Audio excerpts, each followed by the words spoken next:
Lots of people, lots of gear and lots of gadgets. But pay a visit to the London Golf Show and you'll find that right now the golf industry also has lots of problems. Problems like a plummeting corporate market.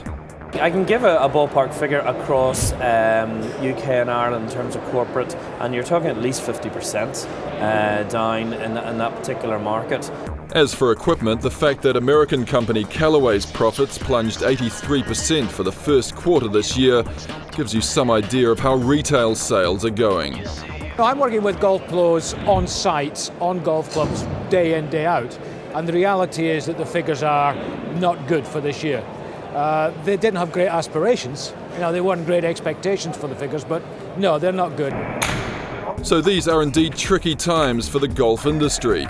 Tricky times coming at the tail end of a period of sustained growth, particularly in Europe. Since 1985, the number of golfers, since 1985, the number of golfers in Europe we've run out of balls. Since 1985, the number of golfers in Europe has just about trebled to 4.5 million. Last year, they played somewhere in the region of 150 million rounds of golf. That works better. In that time, the number of courses has more than doubled.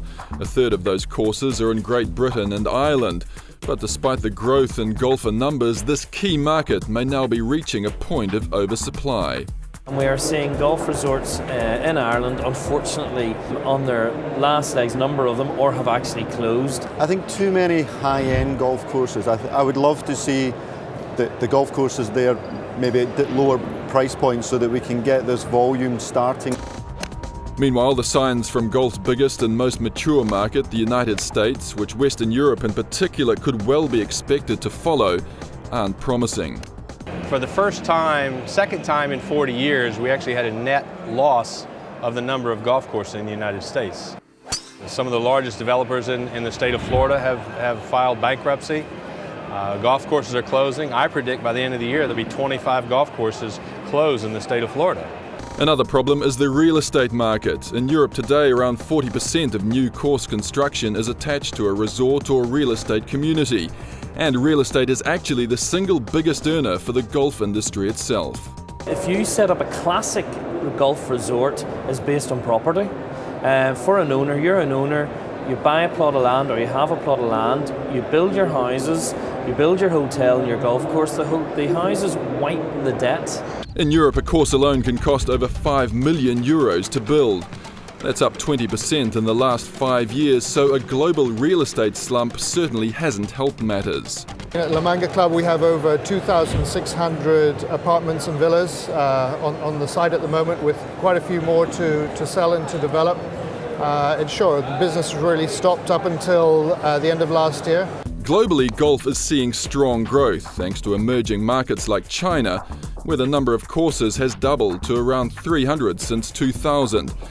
But in more established markets like the UK, golf needs to make changes, which might not be easy for a game apparently still stuck in a time warp.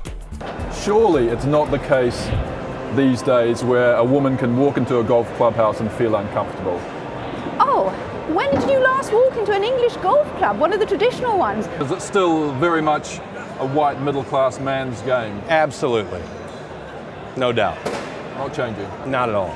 Golf is also an industry not renowned for its marketing prowess. I think as an industry, it's pretty poor. I talk to golf club managers, directors of golf, golf pros and golf club owners, but they don't talk to each other. That's the issue. Almost everyone agrees innovation is key to provide a more varied product that's more in line with modern lifestyles. So we just don't offer golf. We have the biggest tennis centre in Europe, for example. We have cricket, we have 8 football pitches, we had 45 first division football teams staying with us this year.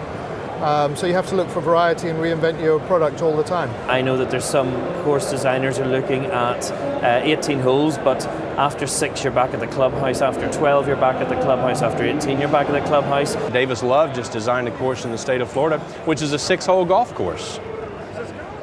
And it was working?